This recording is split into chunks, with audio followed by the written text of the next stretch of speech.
Take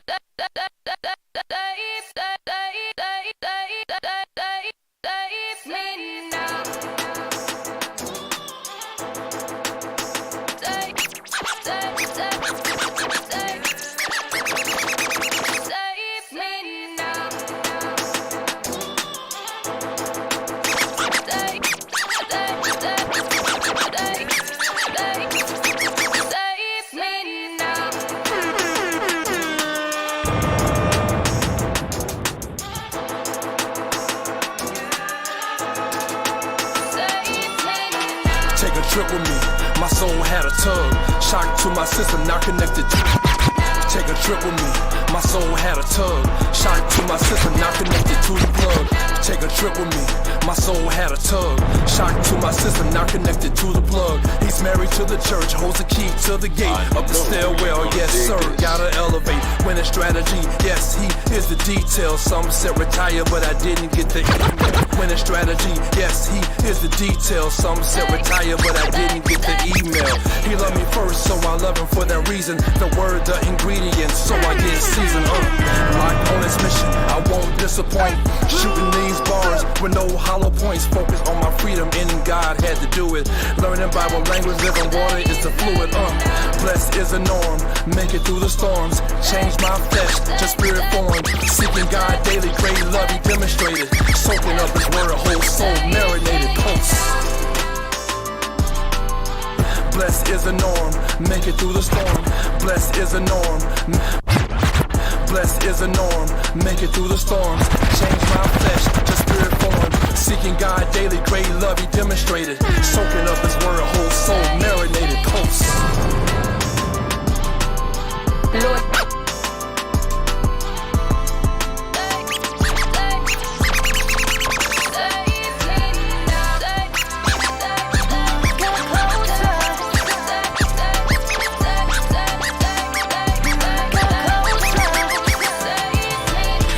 Draw me closer like breath to body. Inhale, exhale, blessing to the body. Let me, Lord, draw me closer like breath to body. Inhale, exhale, blessing to the body. Let me, Lord, draw me closer like breath to body. Inhale, exhale, blessing to the body. Let me walk in your light, be the spark in the night. Save me from myself, put my pride on the shelf. Cause I used to be local, crazy, no joke, no. Ego on that swole, had a heart stuck on cold. I used to be local, crazy, no joke, no. Ego on that swole, had a heart stuck. I used to be local, crazy, no joke, no. I used to be local, crazy. I used to be local, crazy, no joke, no. Ego on that swole, had a heart stuck on cold. Frozen, no posing, no cap, run that back. Frozen, no posing, no cap, I was slack fact. But you turn this sinner into saint. Perfection is a lion, I'm the apple of your eye. And I wanna get closer, be seated in your presence. Bask in your essence, forever give you reverence. So save me now, don't ever let me go. So my worship will be genuine, never be for show, yeah. Draw me closer, don't ever let me go. So my worship will be genuine, never be for show, no.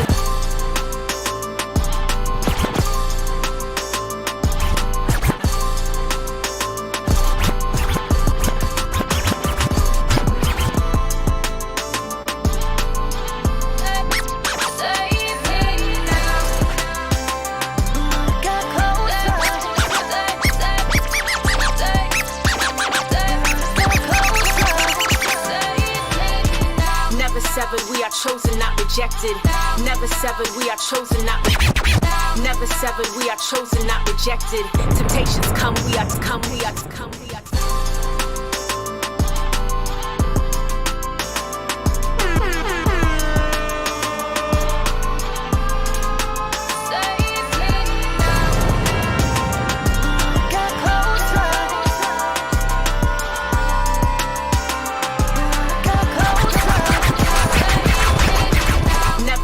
We are chosen, not rejected. Temptations come, we are tested, stay connected. God's got us in his palm, we protected, never neglected. He resurrected, so we can walk through the shadow and fear not. Every lie of the enemy, we care not. Fire's hot, devil plot, yet we still stand. Matter of fact, we draw closer, trust God's plan. Me and Ty Scott Two kings, yeah, we rep and shine. Serpent can't touch this. Guess what? It's hammer time. I wanna be close to Jesus. Like we touching bellies, closer than family, close like peanut butter jelly. We jumped the foundation, took away tribulation. No, David rough ain't keeping me from temptation. Jesus wore sandals, so my feet are rock boots. Jesus is the general, his plan I salute close.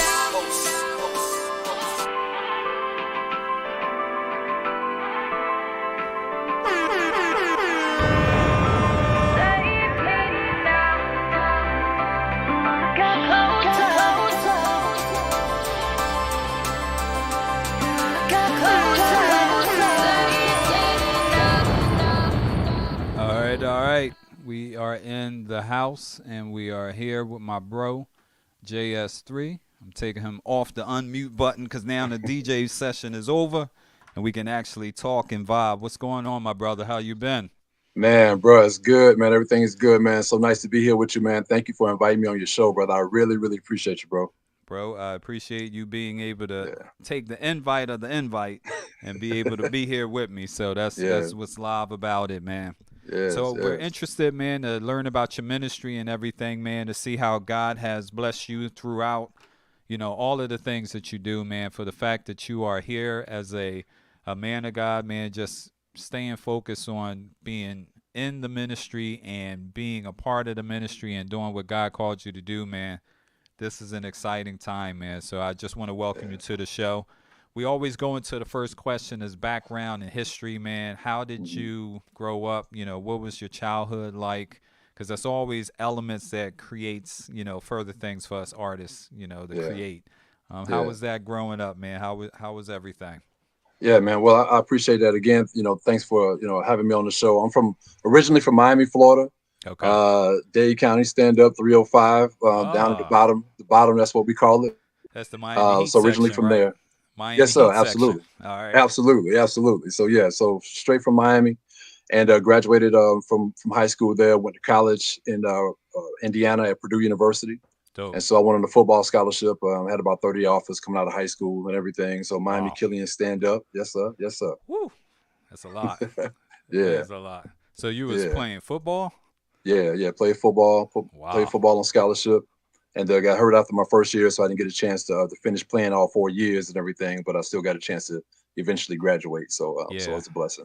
That is a blessing, definitely. Yeah. It's amazing, though, when you look at sports and playing it as a young person going up through the ranks and to be able to make it into the professionals. It's like you're walking on eggshells to try to stay injury-free all those years to get into the that's amazing, man. Yeah, because that's really how I was. I think in high school, I think I broke a finger one time, and that was it. Didn't get to college and hurt my shoulder. So, it's just one of those things, man. And you just learn to live with it and you move forward. But I really honestly thought that by the time I got to the 4th or 5th year, because I redshirted my freshman year, I thought I would have had a chance to make it to the league. But these things happen, and absolutely, God had a man. different plan. Yeah. And I love God's plans because, man, they protect us, they keep us. Yeah. We're envisioning this and you're envisioning that, and as He keeps directing your path, you're like, okay, this is what we're doing. Yeah. Absolutely. That's a blessing. That's a blessing. Yeah. So, music became a part of your life. What age, what time period? How were you influenced by music? When did you develop the gift? Figure out you had a gift? Like how all these things connect? Well, with me, I'm like, I'm an OG in the game, so I've been around for a while. So like I remember Sugar Hill Gang, you know what I'm saying? Like way back in the day. Yeah. And so, but musically for me, it started like, junior year, sophomore year, junior year in high school. And in Miami, like, I know like on East Coast it's different because y'all started with the DJs and that type of thing. And so in Miami, it's the same thing too. We started with the DJs, but it was more just like the DJ. And like in Miami, like the way the bass was there, like we had these DJ crews, and you had to have like 15, 20 speakers, and whoever had the most speakers would be like the ones who actually won the battle, right? That's kind of how it was back then. Wow. And so in my little neighborhood, I grew up in this area called Richmond Heights, and I started with this group. We was called the Richmond Heights Party Crew. And so it's 4 of us, and we had our little DJ equipment, and then this brother named Kevin Snow, like he was the one that had like all the equipment, and like we would go around and do like the little parties at the school and things like that at the junior high school. and that's kind of how I originally started. And then but it didn't really get like the big start until actually when I got to college. And after I stopped playing football, I started DJing, and then went on from there. Okay. So let's take us back, because you sped through that real quick. 15 to 20 speakers. What kind of contraption is this? This isn't somebody's Man, car. This no, is no, these gotta were be like something. these were at the park. So like, people would like set up at the park, Yeah. and when they would set up at the park, you would have all of these speakers, and most of them, they had to be bass. Yeah. And so that's how the term like the bass music got started in Miami. So you had like the South Miami DJs, and then you had all these other DJs around the city. Yeah. And whoever had the biggest speaker setups and all these different things, that's how it went down. So That's so was. that's yeah. And so it was more talking over the mic at the time. It wasn't really just like spitting rhymes or lyrics back in the day. It was talking to whoever had the best vocals on the mic as far as talking as a DJ. Is how things got started in Miami back in the day. So when did the 808s start playing through the speakers? Because I can't really remember what year I heard the first 808. It could have been 85, 86, because like Run DMC's music didn't really have 808s. Beastie Boys had a little bit, but for you guys down there, like when did that start coming through your speakers to hear the difference? Because when that boom hits is different than a regular kick drum or something. Yeah, I would say in the early part of the 80s, we had different DJs like different people like Beatmaster Clay D. Of course you had like 2 Live Crew and those cats like that. But even before them, it was different people that had others that had their sound. And but yeah, so yeah, I would say like early 80s is when it really 80s, started really getting kicked off. Yeah, I think the drum machines probably started kicking in, and they put that in there. And once they hit that in there, they was like, speakers. Now I'm gonna take over. That's wild. Yeah, the 808, 909, and that's how things really got it popping, that's how man. they got started. Wow. See, we got history lessons right in the middle of the interview. So how did you get to the music part? Because like you said, there wasn't too much going on outside of just pumping up the DJ and pumping up the music. How did the transition happen? Because up our way, first, but then MCs took over and they like, who's the DJ? So it was just the absence after a period of time. I think after Run DMC and stuff like that, people start not paying too much attention to the DJs, because everybody used to be DJ such and such, and you know what I mean, how the situation was set up. So how was it down there? Well, I'm gonna tell you a quick story that nobody knows. Like this is like one or two people like know this story. You know who Frank Ski is, right? I can't say that I do, but I might. So Frank Ski is he had a song. Well, he went by the name of what they call Doodle Brown at the time. Like so he had this song, and it actually got sampled like not too long ago from a secular rapper, female secular rapper. But he was from the East Coast, like Maryland or Philly or somewhere like that. And like so his family would go back and forth from Miami to the East Coast. And so he came to Miami, and he was one of the first ones that I knew of that actually wrote lyrics right to songs and things like that. And so I talked to him one time, and we were talking like he was like I think in the 12th grade, and I was in the 10th or something like that. And I actually talked to him about writing some lyrics for me, because at the time I was like, new to this and everything. It's like, oh, this is kind of cool. And so like my first rhyme was written by this dude named Frank Ski. Right. And so I don't even remember it. I don't know where it went. I don't remember anything. So anyway, that was around the 10th or 11th grade. So that should have been like around 81, 82 ish, around up in there when lyrics starting to come and everything like that. And so, but yeah, Frank Ski, like he's big on the radio here in Atlanta. He's been on the radio here for maybe, I don't know, 15 years or so, something like that on a couple of the stations here and everything. But yeah, he's had a career in the music business and did all of that. And so, yeah, we actually went to high school together, and then, but lyrically for me, when it really started was actually when I got to college. And that was around 85, 86. Started DJing first, and once I started DJing, I had this cat that came to me and he said, "Hey man, I think you ever thought about making your own beats?" And I was like, not really. And so I just started kind of researching a little bit, and as I started researching, I was like, "Oh, this is pretty dope," and then started making some beats and got with a couple friends and started rapping around that time. So what were you making beats on? Because we gotta take you. You said beats, so now Yeah, you're getting into my geeky production type yeah, setting. What were you yeah. producing on? When I first started, I think I had a Kai. I can't remember which one it was, but it was a Kai. Like it was like a simple drum machine. I think it had like a 10-second sample time or something like Okay, that. Like really, okay. like really small It was sample a time. primary sampler, probably Yeah, was the yeah, yeah. yeah, yeah. Yeah, it was that, and then I had just a little basic keyboard, and just started making some just little simple beats. Cool. And then after that is when I got my I started with my 909. Matter of fact, I still have my 909. Okay, And so okay. yeah, so I have the 909, not the 808. I have the 909, and so that you can make a lot of house beats and that type of thing. Because where I went to school at Purdue was about 2 hours away from Chicago, Okay. so it was big in house music and club music and that type of thing.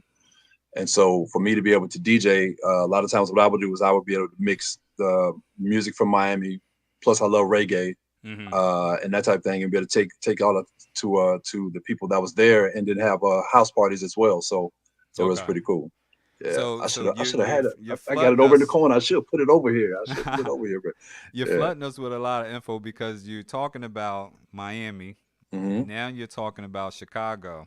Yep. And you're talking about two different things. So when you got to Chicago, what was rap like on the radio? If they even had the weekend show or anything, in comparison to what you grew up in Hmm. Miami, like this is two different contrasts. It's not really East Coast because Chicago is like Midwest. So for Hmm. us, they didn't sound necessarily like the East Coast. I don't even know who was in Chicago at that time. This is pre Kanye. This is like Yeah. Yeah. This was like in the mid 80s, late 80s, and so I was in Indiana. So Purdue mm-hmm, University is in West Lafayette, Indiana. So I was Indiana. there in Okay. Indiana, and as I was there in Indiana, we really didn't have a lot of artists really that was there in Indiana.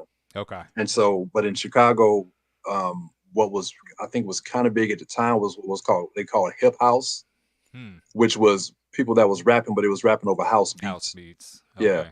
So and so Jungle that Brothers was fit right yeah, into that mold when they yes, came out with their stuff. absolutely, Got you. absolutely. So Jungle Brothers and um, yeah, I'm trying to think of who else around that time, but yeah, Jungle Brothers was really big, and it was like some artists that I was playing when I was DJing as well. Mm-hmm. And then in Chicago, I'm trying to think of the artist that was really rocking in Chicago at that time in the 80s.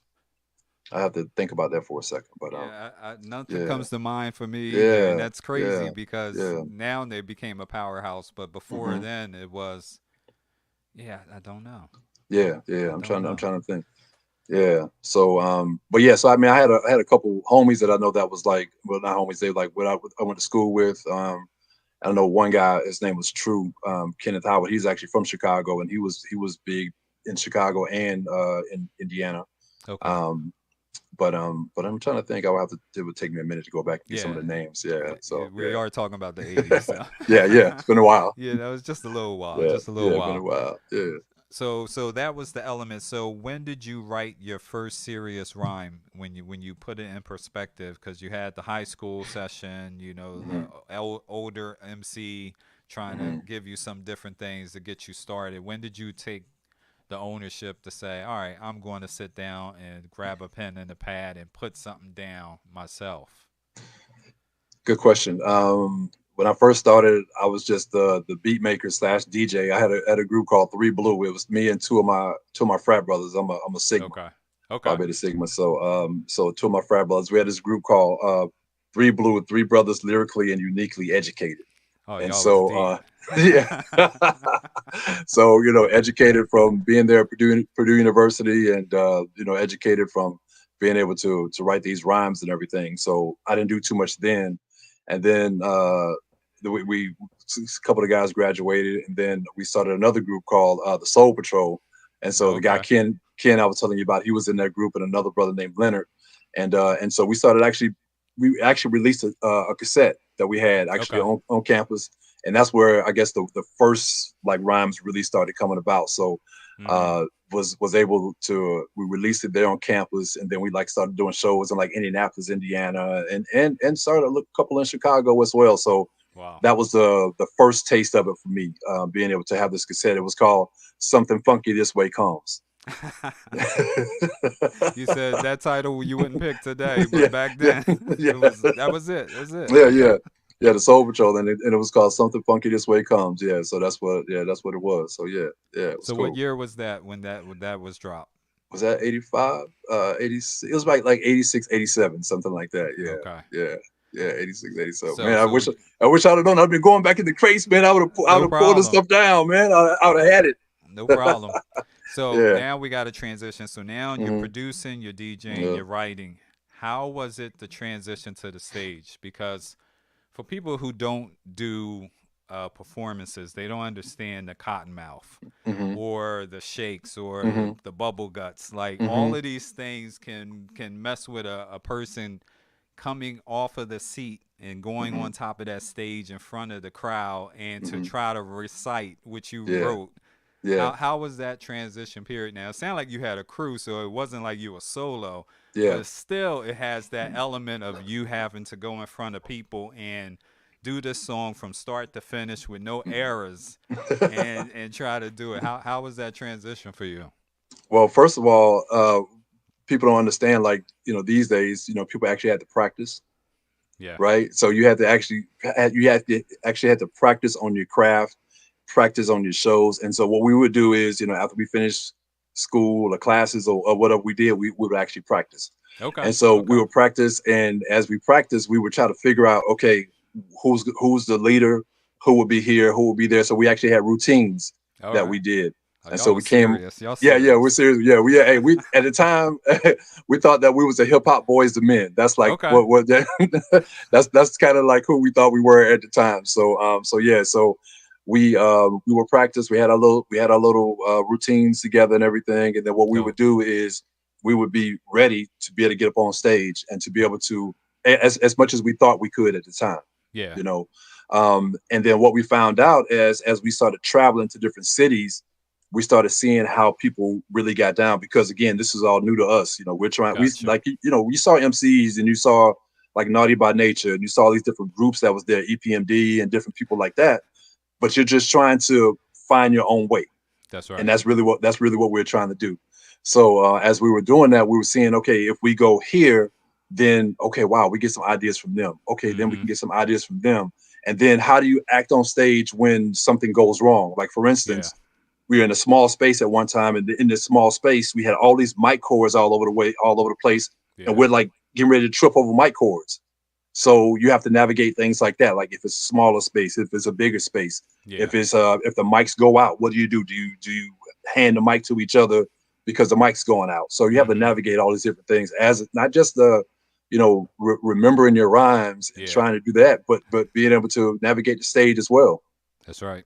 And people don't understand that's all of the things that's running through your mind as you're reciting lyrics, Right. like placement, Right. Right. timing, Right. levels of beats, people's Right. facial expressions. Like all Yes. of this is running through our minds, Yes. So Yes. we're giving y'all the behind the scenes. This Absolutely. stuff happens. This stuff Yes. happens. So what Yeah. happened Yeah. then after that time period? You work with that crew, and I Hmm. guess eventually you guys graduated or dispersed from college, and you moved on. What was this Yes. next transition? Yeah, so once that happened, we all kind of went our separate ways. But actually, just believe it or not, we're actually all still doing music, but we're doing music in different areas. Okay. But so I left college and moved here to Atlanta. My parents actually lost their house in Hurricane Andrew, and Mm. when they lost their house in Hurricane Andrew, they moved. My mother and my stepfather moved from Miami to Atlanta, started this program. Wow. Okay. And they did this. My mother was a school teacher in Florida for many years, and my stepfather was he worked with youth, with at-risk youth. And Okay. so they started this program here in Atlanta, and it was called Youth Care Exceptional. And they came. They was like, "Hey, look, we're starting this program. Would you mind working with us and working for us?" And I was like, "Hey, no problem." So I worked with them for about 5 years, working with at-risk youth. And Wow. when I did that, I actually started my own independent record label here in Atlanta. And Okay. and so we started that, and then started working with some artists after about a year or so. Once I got kind of like used to the city and that type thing, Mm-hmm. and so that was the transition from Purdue to Atlanta, Mm. which kind of gave me my start here in the city. That's dope. That's dope. So as you're growing, or at this time you're just really running the label. You're not an artist yourself. You're not a producer. You just A little bit. You know, I was working. I've met like so many different people that were here in Atlanta, okay. and so I started working with well, a guy that did R&B at the time, and a guy that was like underground hip hop artist. And Okay. so I started working with both of them, and then every once in a while I would do like I might rhyme on one of his songs, and then Mm-hmm. rhyme on one of his songs over here and that type of thing. But as far as myself as an artist, no, I wasn't trying to do that at the time. I was just really trying to work on help them with their careers. Gotcha. Gotcha. So where does the faith element in the relationship with God, how does it fit into this puzzle? Because you got a lot of things going on. You got football, you got Right. education, you got Yeah. music, you got family. Everything can pull you this Hmm. way and that way, but we all know we experience situations and circumstances of life that we got to deal with and we got to call Hmm. on God. How did that happen for you? Yes. Yes. Well, when I first got here to Atlanta, probably about I would say about 95, 96. Mhm. I started. And people don't still don't believe me, but I tell people this all the time, and it's true. I kept hearing in my ear that I want you to do music, but I want you to do music to glorify me. Wow.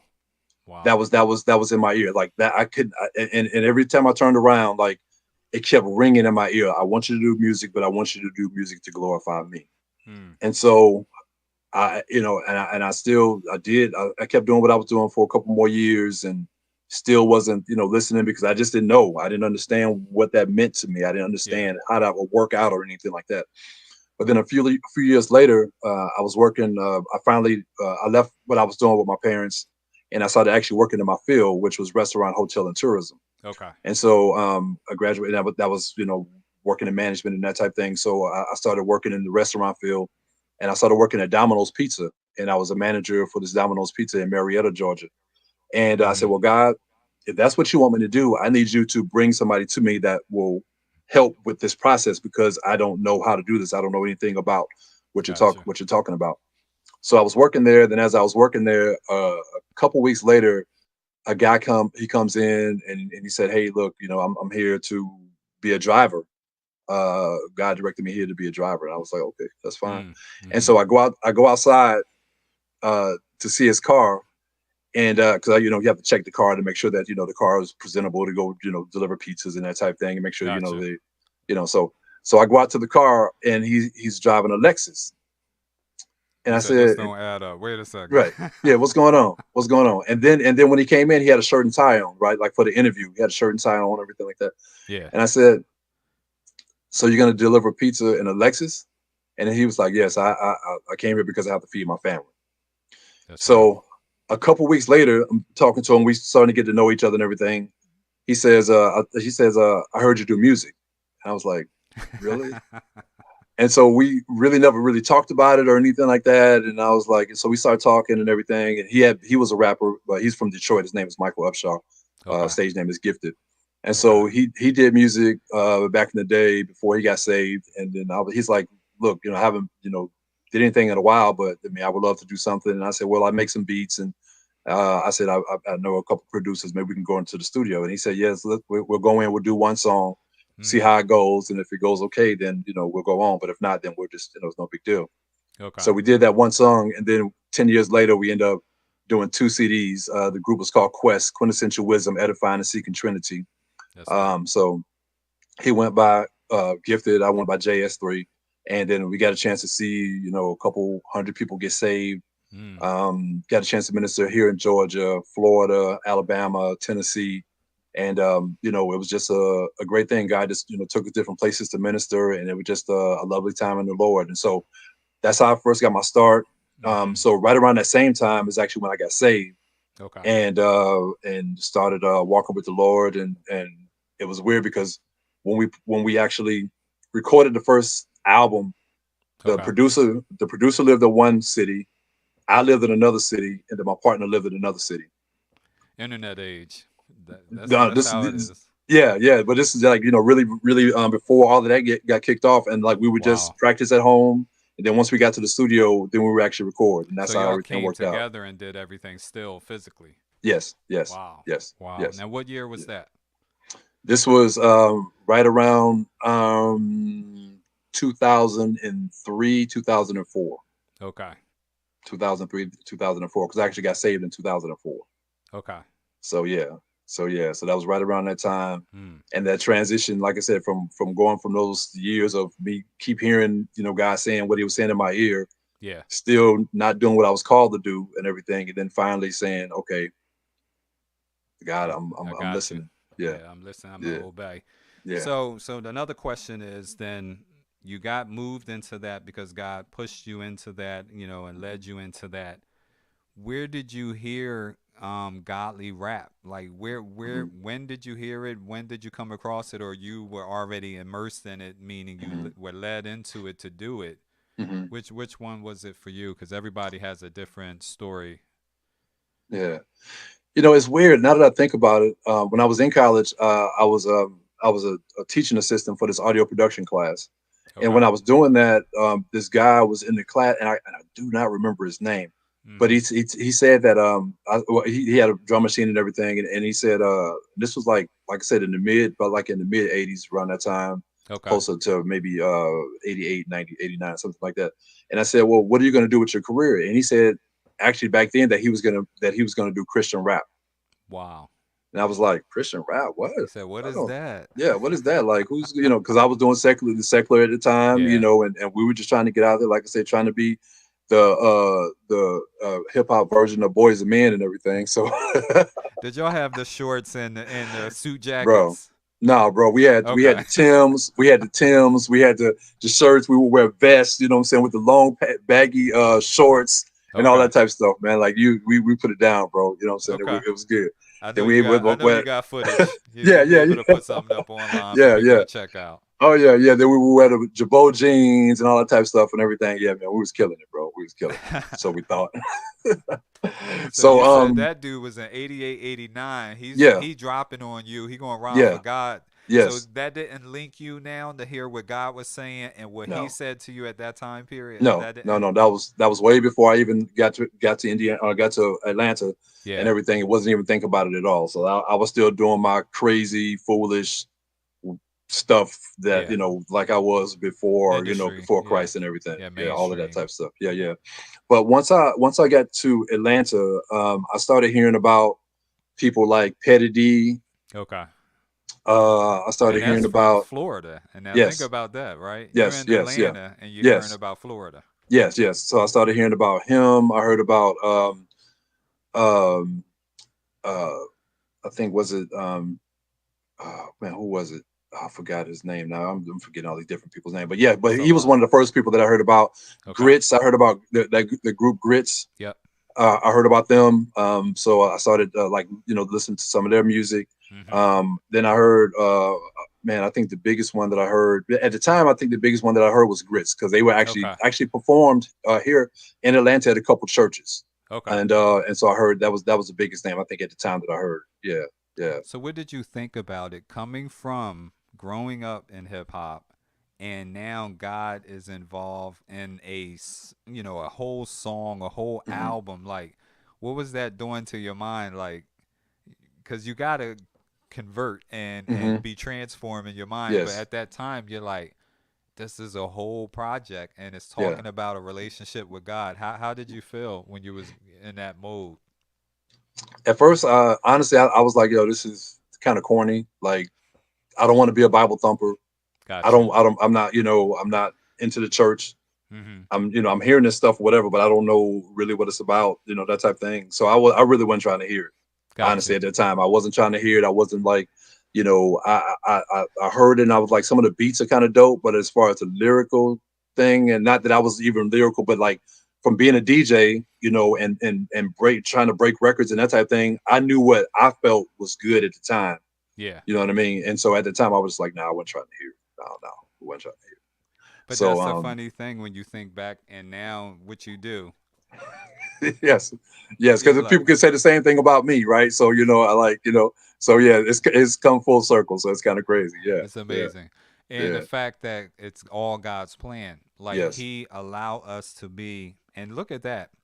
you knew you wouldn't do corny music because you were already looking at stuff and trying to classify what's dope and what's not.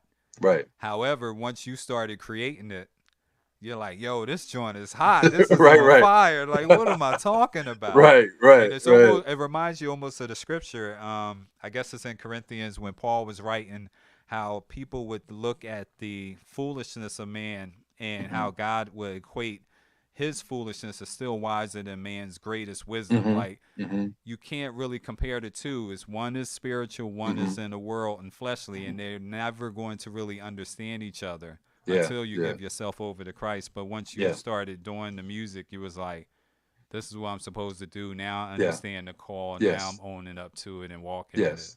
Absolutely. That's exciting. Absolutely. So yeah, and so then I think about now some of the other artists like gospel gangsters. I remember them. What's the other guy? The light skinned guy from LA. I forgot his name now, but T-Bone. T-Bone. Yeah, T-Bone. I remember hearing some of his music, and then even oh man, they were from DC, I think. DC Talk. Yeah. So DC Talk, heard some of their music and everything. And but yeah, so that's kind of where it went. And then after a while, once I got here, I started hearing about some of the other artists, that was like here, Canton Jones, I started, hearing some of his music. There's another artist here named Mouthpiece. I don't know if you ever heard of him. Yeah, I heard Mouthpiece, So start hearing some of his music. And then the guy that left 3-6 Mafia, I forgot his name now. He left 3-6 Mafia. Know what you're talking about, but I don't know his name offhand. Yeah, not Country Black. It's another guy that left 3-6 Mafia, and he was actually doing his thing. And so those were some of the guys that I started listening to or started hearing about some of their music in the beginning, and then of course Righteous. It was what's his name? Righteous. I forgot this other guy, but anyway, I met this guy named Righteous 119. So he's a good brother, a good friend of mine. I met him in Macon. So yeah, so that's kind of how it went down, brother. Just it started really happening kind of organically after a while of meeting these different people, and but my eyes were on the prize by that time. Before it was just like whatever the hot secular joint that I could play. Okay, cool. But now as a DJ, I'm starting to, God is retraining me and having me have my thinking like, in his will being done is just totally different now. So now I can, now I understand this and now I understand that. And so, yeah, so it's just a different way of thinking. And God just, he just, changed everything around for me, bro. That's dope. Yeah. So that's the musical element. How is your spiritual growth? Where do you see that the Lord moved significantly in that? Because that's important as well when you're approaching being a minister, being used by God to grow spiritually, because you don't want to stay at one level, because everything you put out then will all be at that one level. You're supposed to grow spiritually yourself. So you can't ask your audience to grow spiritually if you're not growing spiritually. How was that transition for you? Yeah, absolutely. That's good. Well, like I said, I got saved in 2004, and I was married the first time, and I was living in Warner Robins, Georgia at the time.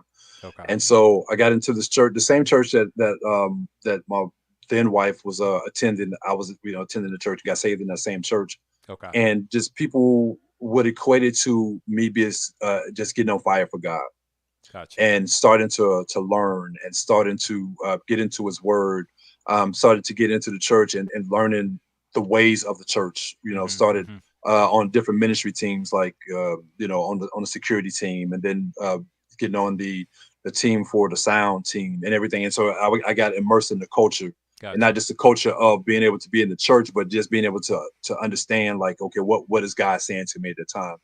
And so it was pretty funny at the time. My wife at the time said, she told me I didn't know how to pray. Like I was like people would ask me to pray at the church, and she was like, you don't know how to pray, and she would laugh at me and everything. And then but after a while, like, God started training me to learn how to pray, to teach me how to pray, to teach me how to get away from the things that was in my mind from the flesh. Like being involved or watching pornography a lot, all the time, watching pornography. And God gave me a way to escape pornography and how to get out of that. And ever since that was downloaded into my spirit, that changed for me. So many things, like these scales, like started falling off of my body like a fish, like, being scaled. And Yeah. that's good. I like that. That's a sermon right there. All right, you Anyway, better so put it yeah, on that your just side notes. yeah, that's good. I like that. So yeah, so these things just started falling off, and quick story about that. And any man that's or woman that's out there that's struggling with pornography, what God Mm, told me to do was he grabbed everything that I had that was pornographic, and mm, he told me to put it in this room. wow. And so I put it in this room, and he said, "What I want you to do is I want you to take every piece, and I want you to start stomping on it, Wow. stomping on it." And this is no joke. This is the real talk. Yeah. Start stomping on it. But and what he said was that the victory is in you through me, and then you're stomping on these things because the devil is under our feet. That's right. The devil's under my feet. And so he Amen. told me to stomp it and stomp it. And so everything, all the cassettes and the magazines, all these different things, I stomped on them, and then I tore them to pieces, and then Yeah. I got rid of it. And after that, Mm, I never had to, be subjected to being able to watch this stuff amen. on a regular basis, and these things, because then it was just it was just ingrained Yeah. in my, what I'm saying, because that's what we did as a culture. We did that. We drank, we smoked, we kicked it, Hmm. we had unprotected sex, before marriage, all these different things that we were doing, Yeah. and that was just a part of who I was at that time. But when that happened, it just the whole spiritual thing just changed, from the whole fleshly thing Hmm. changed into a spirit form for me. So yeah, big Wow. difference. That's Yeah. exciting because Yeah. you're actually describing that personal relationship with God where He's handling you one on one. Yes. This isn't a Bible verse. This isn't, a lesson being taught from the pulpit. This is you Mhm. and God's intimacy and Him growing and maturing you and perfecting you. Yes. And we Yes. all need these things because we got to grow and we got to be able to be delivered before He's able to take us and deliver someone else. So that's important, man. Praise God for Yes. that. Amen. So I'm lost now where we are. So we're at the standpoint. You're growing spiritually Mhm. and you're working on music. So how do you get from there to here? Like, what Mm. was the transition? Because you said there was a group then, Mhm. Quest, you were working Yes. with, and eventually you got to a solo status. Mhm. How did the transition go from there to here? Okay, so I was there in Warner Robins for about 7, 8 years, and then right before I left, my wife and I, unfortunately, we got divorced. Okay. But I started a radio. I had a radio show at the time. It was actually on an FM radio station, Okay. and it was the Jehovah Jams radio show. And Ah. so that's Okay. kind of how things started. So my partner Mike, he transitioned into becoming a youth pastor at his church, Okay. and started another business where he works and does some things on the internet.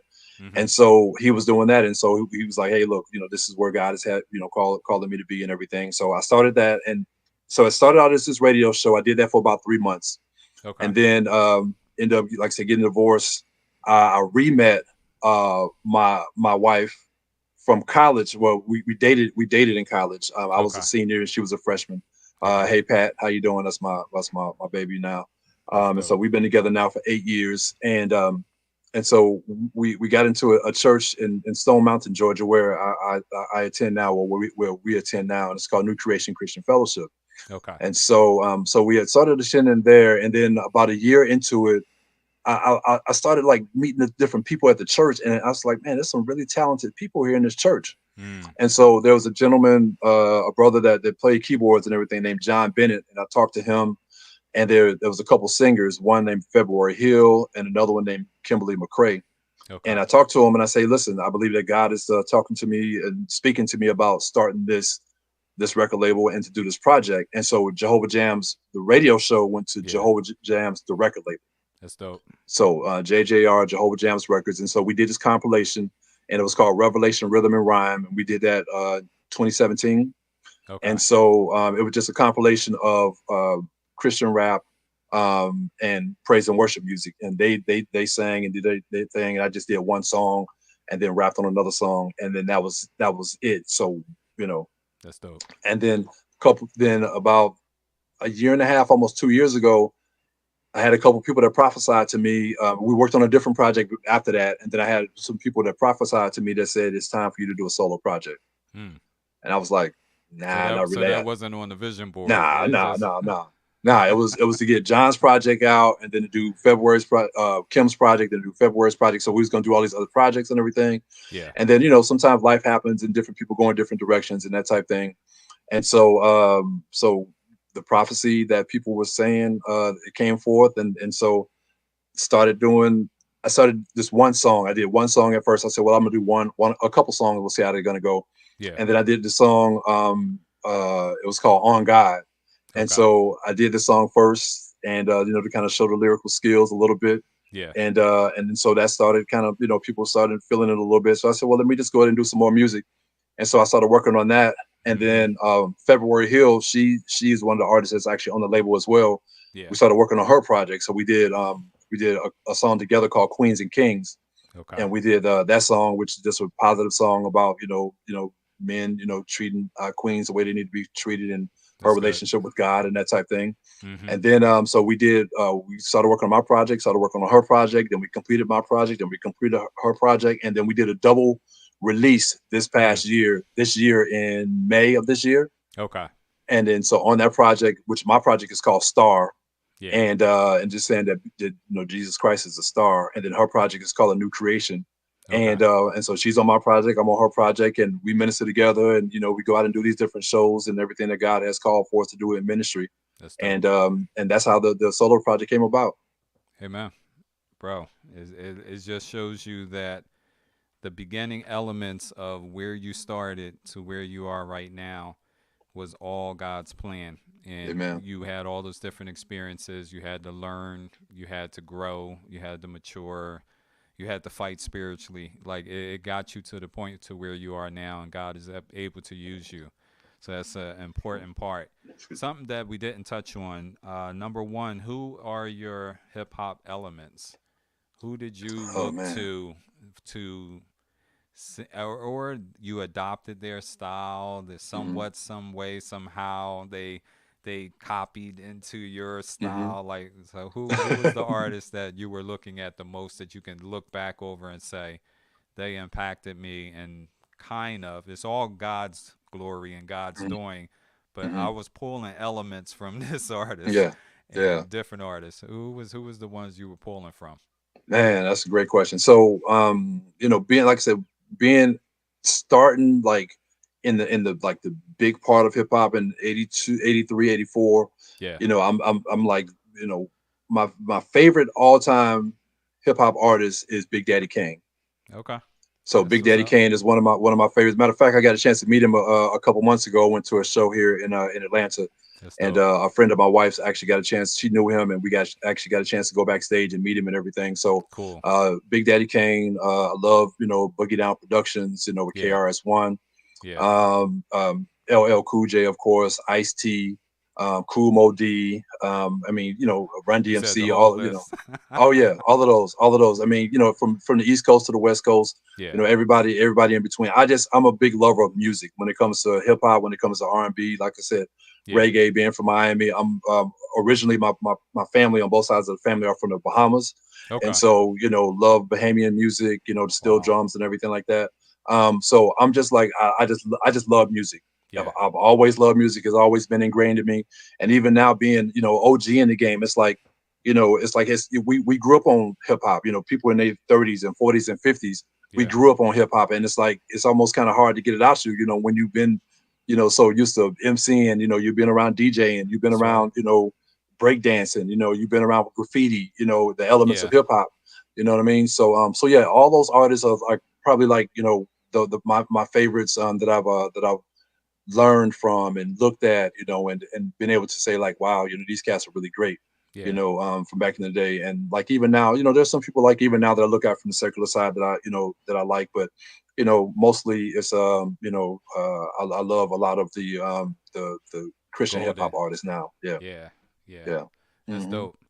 So when you look at it, you are in a challenging position, just like most of us CHH artists, where we're trying our best to figure out how do we get incorporated into church culture to be able to minister to all ages. It's not just a limited age, because we're all getting older ourselves. So it's like Right. You know, we Yeah. can't be just rapping to the 14-year-olds. It's for Right. everybody.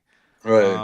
Where did you see God? Because I know God deals with you just like He deals with all the rest of us. To Hmm. say, stay in there, stay Hmm. consistent, stay Hmm. present, even if you're not utilized so much in the arena of the schedule of events and the flow of service, because they don't really just call out, all right, you know, we Right. had testimony service and then he's going to rap. You know, Right. it's not really those Right. transitions, but we Yeah. know it's getting there because, like we're Hmm. saying, these generations that's growing up now mainly know hip hop now. Hmm. Hmm. And Yeah. that's the language of the culture. So it's like eventually it's going to have to start transitioning a little bit hip hop Hmm. with the Hmm. praise and worship, with the Right. choir, with the Hmm. soloists. Like, how do you see some of that transitioning even throughout the years, like you said? Because before it probably was to get up there and to do a Hmm. rap, they'd be like, Hmm. Yeah, what did he like get if you ready to don't get do? if you don't get out of here with that, right? Yeah, it's weird though because I told people I started telling people about 10 years ago that you have Christian rappers that are starting to get major record label deals, right? Hmm. And it's starting to happen. We're starting to see like Yeah, the Lecrae's and yep, KB's and different people like that that are getting these major record label deals. yeah, And so I think that that's a part of it. But I see Christian hip hop like how it was with rap in the beginning. It was like it was underground, like in the hmm, beginning, and then hmm, after a while it started surfacing. yeah, And so as you see, like when you see like Lecrae goes on, Good Morning America, yeah, and gets a chance to rap on Good Morning America. When you hear something like coming in hot on a commercial, you know what I'm yeah, saying? These types of things. So these types of things not just opens it up for the artists, but it opens it up for the pastors and these different people in different churches to say, wow, this is actually meaningful, yeah, and this is something that the youth can look at. But I hmm, tell people all the time, the youth to me is anybody from 0 all the way up to 99. And the yes, reason why I sir. say that is because now you have, God said that we are His children, and all of us are His children from those, all those different ages. Yeah, But just say, for instance, in our church, the apostle of our church, Apostle Floyd Dotree, he was one of the first supporters of our music, and he's 84 years old, wow, right? wow, So a couple years ago, when I went to him with this project, I said, "Hey, listen, Apostle, I want you to hear some of the music and to see what you think." yeah, He loved it, and him and his wife, Mother Emma, they have been supporting us from the beginning. that's a And so blessing. now, yeah, I see these different churches, not just our church, but other churches somewhere they're starting to open up their doors a little bit. Not Yeah, and not just here in the South, but on the East Coast and the West Coast, and even overseas now. That some churches are actually opening up their doors mm, to Christian rap, and but they want to make sure that what you're doing is pure. yeah, As long as they feel like you have a heart for ministry, that you have a heart for God, they can understand it. But if they think that you're going to get up there and do some grabbing your crotch and doing some of the things that the secular artists are doing, then hmm, it's a turnoff to them. But I do see a change over the last couple, like say 5 to 7 years, yeah, especially with the internet, especially with social media, and things have been changing. And so, as long as we keep, doing things that God has called us to do, and coming up with great music, I think that it's going to even elevate even more over the next couple of years. that's good. That's good stuff, and it's very important because what we're saying in our standpoint, we're not talking about putting somebody up there who is not spiritually mature, who Right, don't have content to right, to challenge us spiritually, not just a rock with it, lean with it, right, dance. You know right. what I mean? That's right. Although Yeah. you need a lot of different things because Hmm. the body in and of itself, if you really think about it, needs so much of just care by God. And He's Hmm. given all these gifts and talents for a reason, to edify, to build up, to strengthen. Like, Hmm. there's so many facets of it, just like where you have the comedy element. You Hmm. know what I mean? You have Christian Yeah. comedians who is able to bring clean comedy. Because Hmm. think about that. How much of that is missing even? Right. Because Absolutely. most people's favorite comedians are still secular. You Absolutely. know what I'm saying? So some of that Absolutely. has to start becoming full circle to say, Hmm. God, we need you to open up this vision. And even being in churches, having youth there or younger people or middle age who do rap, like give Hmm. them a ministry, help them grow up spiritually. You know what I'm saying? So now Yes. Absolutely. it's a more stable ministry. It's not Hmm. just you just Yeah. rocking. You know what I Yeah. mean? So Yeah. that's important. How do Yeah. you stay balanced with the because we're starting to see this now when you even alluded to it, Lecrae, and the type of success that's starting to happen in different arenas. Now we need CHH more on the understanding of how to do your paperwork and how to do your business stuff, because now we could be leaving money on the table that's able to support your ministry, and you don't know about it because you don't know how to register your music and stuff. So how important has that become? Because you're a older gentleman like myself, so now You're we're right. like paying attention to everything. You're like, I'm Yeah. not just throwing it out there just to throw it out there. I'm gonna do all the stuff so I cross Right. every T, dot every I. Right. How important has that become a part of your ministry too? Yeah, I try to, educate people that's around me about the business side of it, even the artists that I work with now, because it's really important, to not just do, not just to do the copyright, but to do the copyright, to do, to be a part of a PRO, performance right organization, BMI, ASCAP, CSAC, to do all those different things, but also, we can't just think that one song is going to do something for us. We have to have a catalog of different things, but we have to make sure that everything, especially when it comes to the publishing, or and especially before you release your music, you can't just throw music out there and be like, well, I'll do it on the back end. No, do that. Make sure that you're taking care of the producers. Make sure you're taking care of other writers. All these different things have to be done, and it has to be like the Bible says to be done. Things need to be done decently and in order. Because if you don't, you could just get a hit and not be able to get paid for that hit song that you produced or that you wrote or that you co-wrote because you didn't do things properly. So we really have to let people know, especially our younger people, know that, hey, look, and even some of the older people as well, take care of your business. You gotta say the Yes. older because they don't Yes. they don't Yeah, know absolutely. either. Don't know. So, this is ministry. Yeah, Don't get it twisted. absolutely. It's ministry, but it's at the same time it's business as well. And if we're Yeah. not taking care of our business, like again, we can have something that somebody might sample 15, 20 years from now. And just because you have the copyright to that song or to those lyrics or to that beat, you can still get paid for it. Yep. Yep. And I'm gonna tell you how technical it gets. We were kicking around over on Holy Culture. We have a group text, so we were sending it back and forth. One of the DJs was being interviewed tonight on the show, and Trig, who runs Holy Culture, he sent them an icon. And the icon was just given a snippet. How many spins on streaming does it take to make $40? And it's like 9,000 plays on this service and Right. 15,000 on this service and something else. Right. But the simple thing is royalties are paid out by radio stations. And now you start comparing, all right, so the digital age gives us all this technology to do it through the phone, and it's so cool. But if you have a radio station who reports and pays royalties out, and based off of their membership, one spin probably can get you $40 in comparison to 9,000 spins on a streaming platform. So now we're encouraging artists, go to the Sound Exchange and register your music and claim your music. If you're the artist, claim your artist percentage. And if you're the owner of it, claim your ownership. Absolutely. And get your funds. Because you need this now to create another album. Or Absolutely. to buy equipment like or promotions or marketing. Like there's so many aspects that we've been leaving money on the floor not knowing it's ours. Absolutely. And it's just creating more music. If you generated 50 songs and you didn't do no paperwork on anything, someone's claiming your money. Absolutely. Suppose your song gets put in a commercial, or you get all these other spins and everything, and you have no documentation, then all you can say is, well, and a lot of people that really make the money is behind the scenes, actually, doing the writing and doing the producing and everything. So, I just think that, as we can't just be consumers, we have to be owners.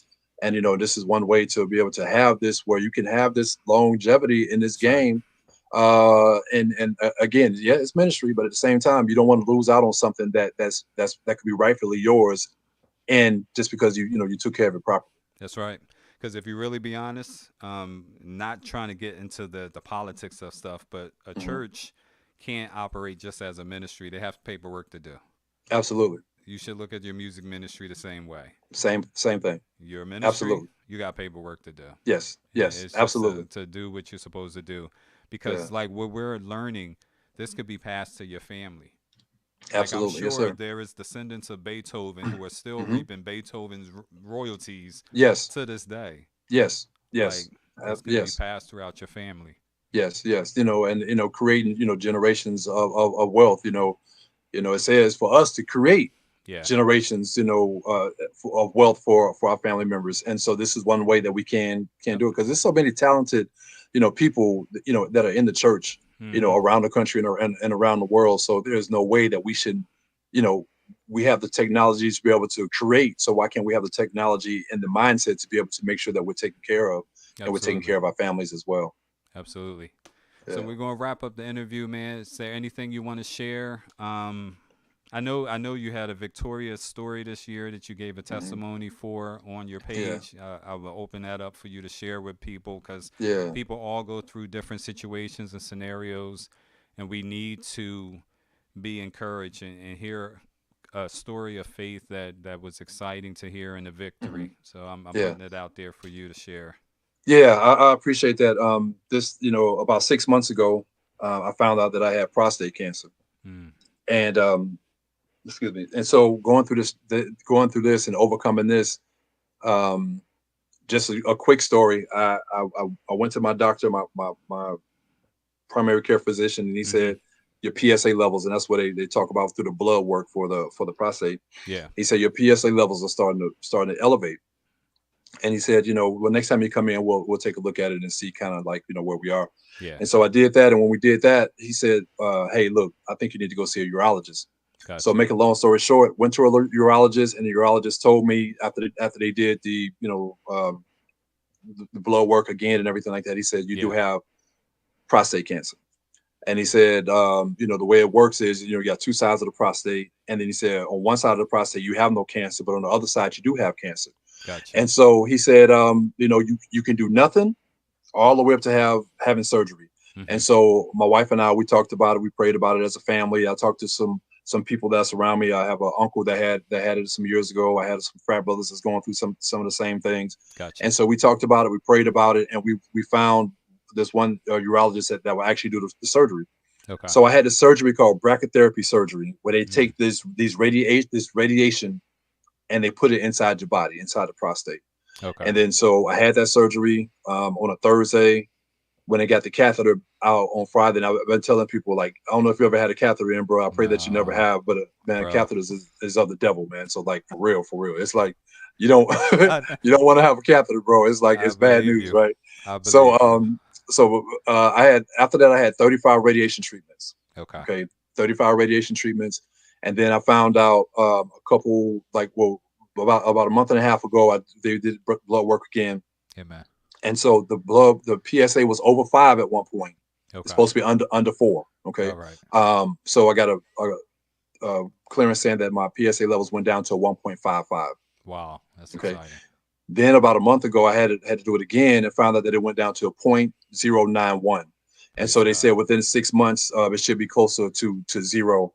So I believe that it's a miracle. I believe that God saved me, because we're in COVID. You have people, and I work in the medical field because I'm a Okay. chaplain by day, and I Okay. work in a hospital and work in work as a chaplain for a hospice. And Okay. so doing these different things, I had to get checked out. And if I didn't get checked out, it would have went outside the prostate after a while, where I probably would either had to have another surgery, a different type Mm-hmm. of surgery, Mm-hmm. or had to have the prostate removed. So the way this worked out, I didn't actually even have to have my prostate removed. Wow. And so the blessing through all of this is I didn't miss work. Amen. I didn't miss any ministry. I didn't Amen. miss any of that stuff. And so one of the songs that I have a song called Lovely Day with me, Just Be VOG, February Hill, produced by Luke G, a big a Christian producer here in the ATL. Okay. And in that video, there's a part, we all have 3 parts. There's 3 different scenarios in the video. One Okay. person's car broke down. Mm. Unfortunately, Just B's mother passed away. And when she passed away, we put a scene in there to dedicate to her. And then Gotcha. my scene was the fact that my wife actually played my doctor in the video. So again, hey, Okay. Patricia. So she played my doctor, and she presented me with this paperwork saying that I had prostate cancer. Mm-hmm. And so we did that just as a way, because it's based off Philippians 4:8, saying that, we still have to think on those things that are lovely, because no matter what goes on, we just have to know that God is going to get us through. Right. Amen. And so, it's one of those things that we had to put it out there to say, like, look, guys, there's things that go on in this world that no matter what happens, we still have to believe that God is going to provide and do something for us. And that's what he did. And so I'm so thankful for what God has done in my life. And, it's just, something that's just amazing. That's right. Something that was scary at the same time. Something that, it could have went the other way. And I could have said, hey, look, God, since I have this cancer, I'm going to go out and kill myself. Or I'm going to go out and do this, or I'm going to go start drinking or partying or doing whatever. Yeah. And if I'd have had that attitude, like, where would I be now? Right. Understood. And so, just like you talked about earlier about having this relationship with God, where we're taking this relationship that we have, and God keeps elevating us. And he says, look, just stay here. Yeah. Just stay with me. Yeah. You stay with me. I'm going to take you here. I'm going to do this for you. I'm going to bless you. I'm going to have all these different things for you. Yeah. And that's what God has done for me. And so I'm so thankful for being able to overcome that, and to be able to let men know. And I know women go through, cancer and breast cancer and all that type of stuff and everything like that. But brothers, men, we have to get checked. That's right. We have to have our physicals. We have to have our checkups. But also, when you do that, and this is what happened with me, when they did the blood work, they did what I call the male pap smear, right? They did that. Okay. And when he did that, he didn't find anything. The doctor didn't find anything. But when they did the blood work, that's when they actually found that my PSA levels were elevated. So, brothers, men, please, I don't care what age you are, make sure you go get checked. It is very, very important, because that's how they found it, and that's how they caught it early, and that's how God was able to save me and to be able to heal. Amen. Praise God, man. And that's the thing about God's healing, right? It's sometimes folks want to only have the miraculous, right, and not the practical. Like, there is many formations of healing, man. Absolutely. Whatever way God wants to heal us, God is open to it. I'm not blocking you out. I'm not boxing you in. Like, yes. And we have to follow through. We have to follow through with what God is doing. That's right. Right. You know what I'm saying? It's like, the thing that says, if we don't work, we don't eat. I mean, if we don't eat, we don't work, or we don't, or, you know what I'm talking about. Yeah. But like, the main thing is like God will do his part, but we have to do our part. And if we don't do our part, then that's why many of us die, or many of us, we look at our situations and we all humdrum about it. And we say, well, God, what are you doing? What are you doing? I'm looking for this to happen. Well, God sent it a different way, just like you said. And then when he sends it a different way, we have to accept it, but also we have to follow through and do our part. That's right. And believe and trust. Yes, sir. And it's a whole thing. That's a sermon, bro. That's absolutely. We don't have that much time to really touch on that. So we've had 2 sermons already that's possible that can come out of this conversation, right? Absolutely. So let people know where they can find you, what music you got out. Like, for those who don't know you, because I see there's a whole bunch of people who's posting in the comments. I know you can't see it right now, but they're just steady posting. But for those who don't know your ministry, man, put it out there where they can find your music and support.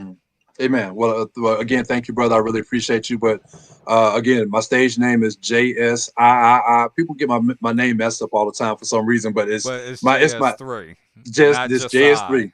Right. That's what we think initially when we read it. Yes. Man, I don't have people calling me JSIII, JAY something. I'm like, bro, like, it's my government name, which is Joseph Smith III. Yeah. I'm the third.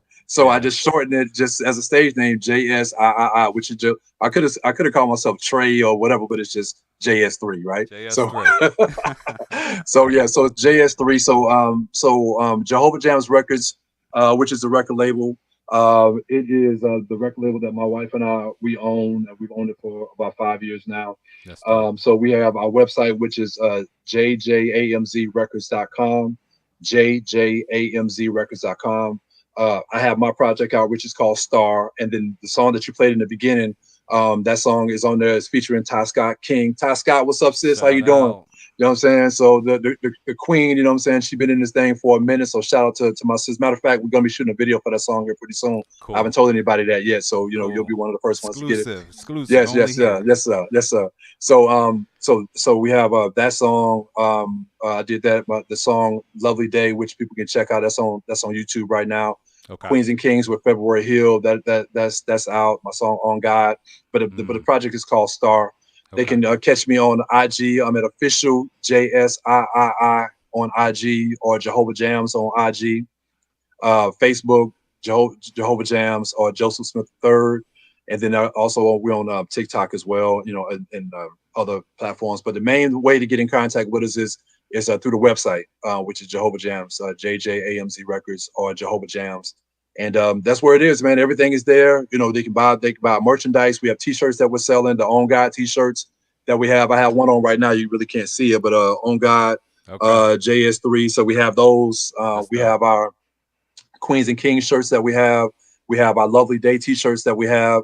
And so we have that. So the projects we're being sold for $10. My project, which is Star February Hills Project, which is a new creation. And she's a gospel / R&B praise and worship singer and everything. And so, God has just been good, man, through all of this. Amen. Everything that's going on has been good. And also right now we have the Unity Tour that's going on.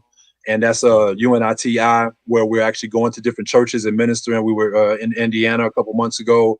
We've been here a couple locations here in Atlanta and in the surrounding areas and everything. We have an event coming up in Stone Mountain, Georgia next month. Wow. And so, man, so God has just been good, man. And, we just trying to just do what thus says the Lord, bro. That's all we're trying to do. That's good stuff, man. That's good stuff. Yo, if you got anything that you would like to pour into artists, because you've been an artist for many years and you understand the plight of having that gift and that talent and the fire that's in you and trying to get it out and get it to the ears that need to hear it the most, like what words of encouragement can you give that artist who is still developing and still cooking and they have the vision, they kind of can see where God's going to take them? What do you have to share with them that can motivate them to continue? Great question. First of all, make sure you have a relationship with God. That's the first thing. If you don't have a relationship with God, it's fake. And we have too many. Me and my partner Mike on one CD that we had this little skit called Shakers, and it stands for Church Fakers. And Shakers, don't be a shaker. So it's about being in tune with God, letting God lead you first of all, and then if you know that this is something that God has called you to do, allow God to show you the way.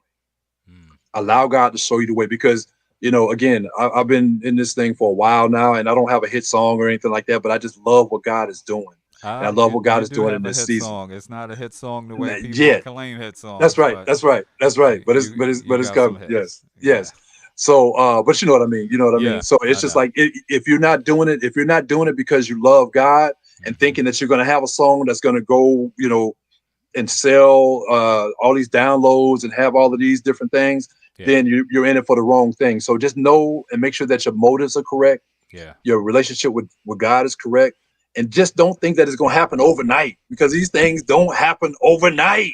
Nothing does. You know what I'm saying? Nothing really does. It doesn't happen overnight. So, it's just one of those things that you got to stick in there, and you just have to, walk it out with God. And then you have to make sure that you get your paperwork and stuff together. Just like brother and I was talking about earlier. You want to make sure that everything's tight. And then even if you start out small, this is the biggest thing I would say. Even if you start out small, and even if you don't have a lot of money, whatever you do, make sure that you have the best artwork, the best sounding music, the best production, the best lyrics and everything possible for whatever money or whatever you have at the time. Because a lot of people think that just because you don't have a lot of money, that you can't get a professional look or a professional, idea, whatever.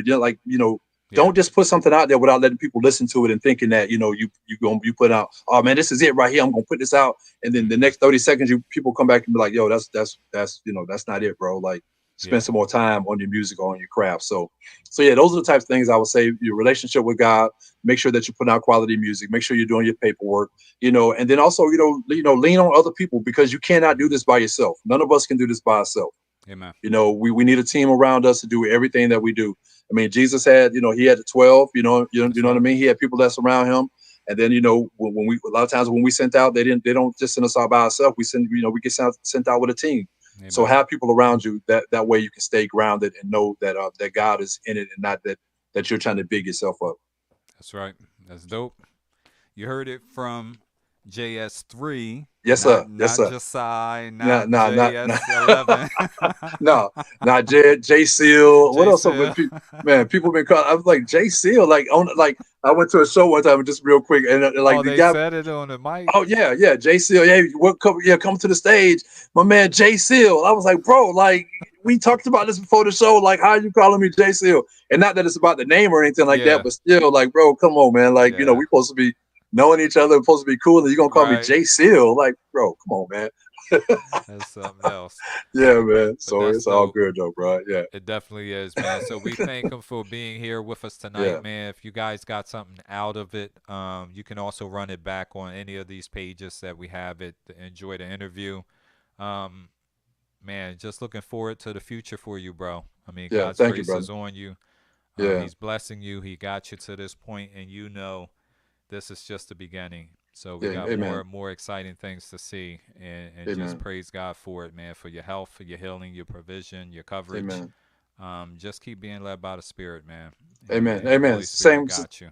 Same with you, brother. I appreciate you, man. Thank you so much, man. I know you got new music coming out, and so I'm looking forward to your song coming out, man. So thank you for what you do, man. I think the show that you have, man. You're doing big things, man. You're doing the mixing. I mean, all those different things. And shout out to you, man, for you were one of the first DJs that started like On God and Lovely Day and Queens and Kings. Like, people been rocking those songs, but you. DJ Severe and DJ Network are the first three brothers that started playing I Want to Be Close, playing that song with me and Ty Scott King. Bruh, thank you so much. I praise God for you, man. And, just the ear that you have, man, you have a great ear. So, I know you have a big catalog and everything like that, but thank you so much for what you do and what you're doing for God and for his kingdom, man, and for his people, man. It's second to none, brother. Thank you so much. God bless you. Praise God. Hang tight, bro. We can end the broadcast. We shout out everybody. Thank everybody for coming through, and we'll catch y'all online or in person. One of the two. Yes, sir. Yes, sir. Right. God bless y'all. Take care. God bless.